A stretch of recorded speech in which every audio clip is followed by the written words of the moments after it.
Welcome back to Split the Party. I'm your host, Steve Osbun. With me, I have Rob DeVille and Spencer Brandt. Today, we've been having a kind of an ongoing conversation about reset buttons in the major comic universes in DC and Marvel when they just decide we've gotten too out of control and we're starting over, or they decide to change the status quo in a particular comic book. We decided that we thought it was an interesting enough conversation that maybe you guys would want to watch. So, Rob, you and I got into a pretty heated conversation. So let's, well, I believe you were the one that started yelling before we cut it off and said, let's. So I don't need to know. It's always been obvious for me. It's make mine Marvel. I love Marvel, and I, in the conversation, may have been picking on DC and their particular style of reset more than Marvel. But you had a point. What is your problem with the way Marvel is handling their overarching events and their... Well, I love Marvel, and I always have. But my issue, and one of the biggest things that I actually stopped listening or paying attention or reading a lot of Marvel comics, was that their events would be huge, they'd be frequent, they'd wrap them up quickly, and then in the long run, there'd be no return. There'd be no lasting effect. And they'd have crossover events with every comic on the shelf that you'd want to read to catch up on stuff, and then you're like, well, this doesn't even really connect. And that you have to, nonetheless. So a lot of times I'd have the issue where I use Civil War because, in my opinion, Civil War was the pinnacle of everything that Marvel led up to, because everybody considered that when you have heroes running through cities, causing damage, there's got to be retribution. Somebody has to be held responsible. They wiped out hundreds of people totally by accident because they couldn't control themselves. Absolutely. And I think that Civil War was the pinnacle episode, and to this day, there's very minimal repercussions from Civil War. It was supposed to be a giant paradigm shift in Marvel, and I do agree with you there.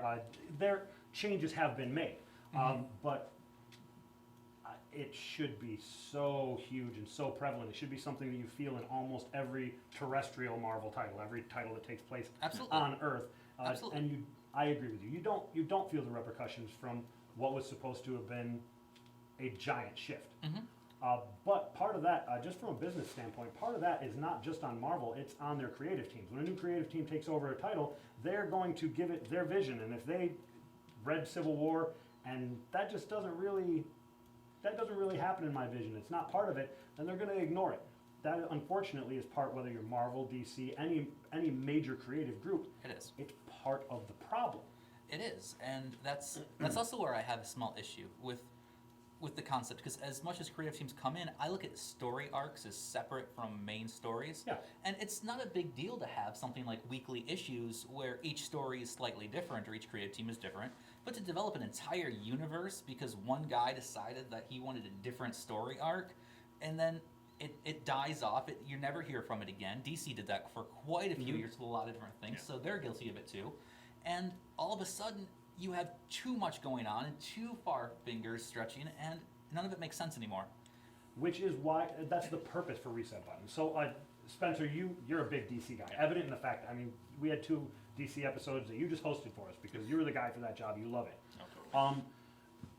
So our 2 favorite universes go about their reset buttons in different ways, but you were specifically talking about 52, not the new 52, the original, but 52. The original 52. And why you liked that style of how they handled it. Why don't you go ahead and... Well, pretty much, I mean, as we mentioned before, even all the way back, Crisis on Infinite Earths, same thing. Reset button, status quo, blah, blah, blah, blah, blah. Still one of the major reset buttons that people talk to this day. And then you've still got, Final Crisis, you got 0 Hour, all that kind of stuff. But the really cool one to me was the original 52. Technically, can be considered a reboot to me. But the cool thing about it is instead of going, we're hitting the button, we're jumping back, we're going to retcon this, we're going to do that, they jumped forward. They skipped an entire year, and then they had the weekly comic series 52, filling in what happened, what people were doing, Batman's quest to refine himself. Well, my favorite guy, Elongated Man, the death of his wife and everything like that, going through all his trials and tribulations was just a brutal storyline. But it was a really interesting idea to do that, because pretty much they jumped forward and then used that year as the reboot. And they told that story through the eyes of B and C and D-list characters. I mean, characters that up to that point had a cult following, but no major following. Oh, yeah. I mean, they used characters that people weren't even all familiar with And they told the story of this is how we changed the DC universe. Yeah, an but we're entire- telling it through Animal Man's eyes. Yeah, Animal Man, Adam Strange, who was now blinded, and Starfire, all trapped on an alien planet trying to figure out how to come home. Fantastic. Yeah. I loved it. Every Yeah. second, every panel. And that's the type of reset that I like, and I wish they would do more often. And what I do feel that Marvel is doing now, where the characters, and actually with Convergence too, Yeah. in DC, the characters are staying the same. I still, from before the event to after the event, Spider-Man is Spider-Man. We're not resetting like they did with the new 52. We're not talking about that. It's the same Spider-Man. It's the same Superman. It's the same Batman. It's the same guy. The world has changed around them. Yes. But the characters that we know and that we love, their backstories, it's that same guy. I still love this guy. I still love this girl, this comic book character, and they're still there. They just live in a different world. We changed the world around them. We kept the guy stuff. So you mentioned earlier that you really liked Marvel because they have a lot of human characters, Yeah. like Hawkeye being deaf and overcoming that kind Yep. of stuff. A lot of different characters, especially in the Marvel universe, like that. But the biggest thing that always bugs me, especially with any kind of Marvel reboot, is I don't know, Spider-Verse, for example. Spider Island. All of Mhm. Manhattan gets infected. They're all Spider-Men, They all that become kind of spider thing like people. that. To me, you figure after something like that, Peter Parker might be kind of damaged goods or kind of freaked out, that kind of thing. So you have this pretty cool story arc with a lot of different heroes gaining spider powers, a lot of people going through a lot of changes and everything like that. And then after that, they just immediately hit the next story arc kind of thing. And it's like, well, and they do the same thing with reboots. It's something that big that should have like a lasting effect on a character, like a scar or mental defect, anything Yeah. like that. It just never happens. They just continue rolling with the ball and just going, oh hey, just gonna Yeah. punch a bad guy. That's my general point. Is that yep, that story arc is done. Let's write it off. Let's finish it. And Marvel with their Secret Wars, with DC with their Convergence, we're banking on the fact that 50-some years of history of saying we've done this before, but now we're not going to do it anymore. We're saying, hey, our old methods of reboot and just not caring are done. This is how it's going to be from now on. And I can't trust that with either one of them. I can understand that. I personally, if you go back to Avengers Disassembled, from Avengers Disassembled to Civil War, those are my prime examples of,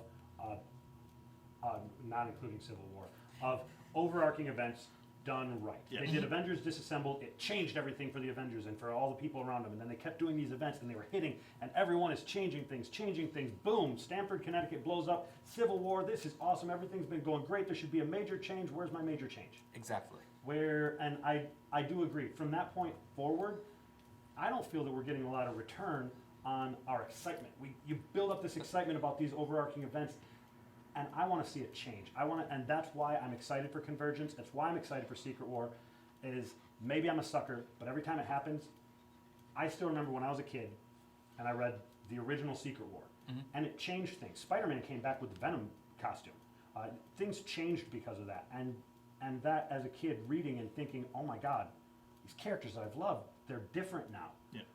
I'm still hoping that Marvel and DC have got that in them, and that I still hold out that hope. And Convergence and Secret Wars, to me, that's my next big, that's my next big hope. That's the thing that I'm really holding on to. I want to see those changes See, again. I'm definitely excited for Secret War now. What really got me into comic books, besides like 90s X-Men kind of thing, was Marvel's Ultimate line.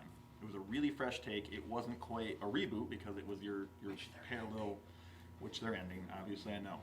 I haven't read it in years because as cool as it was, the new Peter Parker, the new X-Men, even with all their different creative teams changing on like a weekly basis and everything like that, it was a really cool universe. It was a lot of fun to read. And then, 2007, Ultimatum happened. Ultimatum literally, they changed like the polar caps of the planet and like flooded New York, and there was massacres and destruction and all that kind of stuff. And then they jumped to 6 months down the line, and it was just like, hey, That back never to happened. normal. New York isn't so damaged and beat up, and we killed off most of the X-Men, and Hank Pym ate the Blob.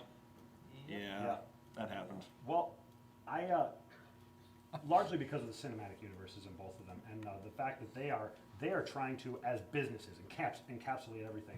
We are telling a number of different stories, but we're going to give you a sense of cohesion with all the stories that we're telling.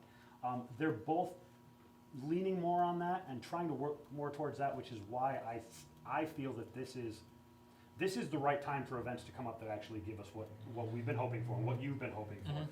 I think this is the right time. Are they gonna do it? I don't know, but I'm crossing my fingers. This is You when have it to. should happen. I agree, and I think there's potential for both Marvel and DC to really captivate, because it appears that they are trying to push everything, like you said, to lean on their television and cinematic universes, narrow down the comic books, get everybody interested, but then it beckons the problem that I foresee, that if you're not interested in those outlets, what do you miss? Because they're trying to encompass those 3 different facets. Yep, and I understand, there's absolutely a risk in what they're doing. However, I also feel that on both accounts, on both sides, they absolutely need to take this risk. They need to do something, I can't argue. because the way they've been doing things is flawed. Yeah, it's So they so need bloated. they need to give us the paradigm shift that we should have seen in Yeah. Civil War. Like I They mentioned, need to make the alterations, and they need to make it big and explosive so that you feel it absolutely everywhere. And I think that's what both of them are trying to do. If you look at how they're explaining their events, they're talking about the world, the universe, everything changes. This needs to be what they're advertising. They need to give us what they've been selling us on. say, I mentioned to you the DC cinematic universe kind of stuff, like Convergence, exploding back outward and including every multiverse that's ever been and ever will be. So if they're trying to encompass everything as a business, if they start going like, DC cinematic universe, you've got Man of Steel, Batman, Superman, Suicide Squad coming out. If all of those get wrapped up inside of the universe, so it's like you've got Earth 1, which is your new 52 timeline, Earth 2, which is, the crazy stuff going on, that's kind of the Justice Society a little bit, and then they're just like, hey, the cinematic universe is Earth like 2975 or It whatever. now exists in the multiverse. Yeah, and everyone can just be like, instead of having your kind of fanboy comic book famous hates on the stuff because it's like, that's not canon, or that's not, instead it's It like, sure this is. is this universe. Well, this is kind of cool now. Doesn't that just create the same pragmatic problem that we just tried to eliminate, though? A million universes, we just said. And that is my concern. But you know what? This conversation has been going for days, and it's going to continue going for hours. So Well. we should probably cut it there. Thanks for watching, guys. I'd like to thank our sponsors, SoundG Entertainment, Dual Bus Design, and Excelsior Games and Comics. I'll see you guys in the Nerdverse.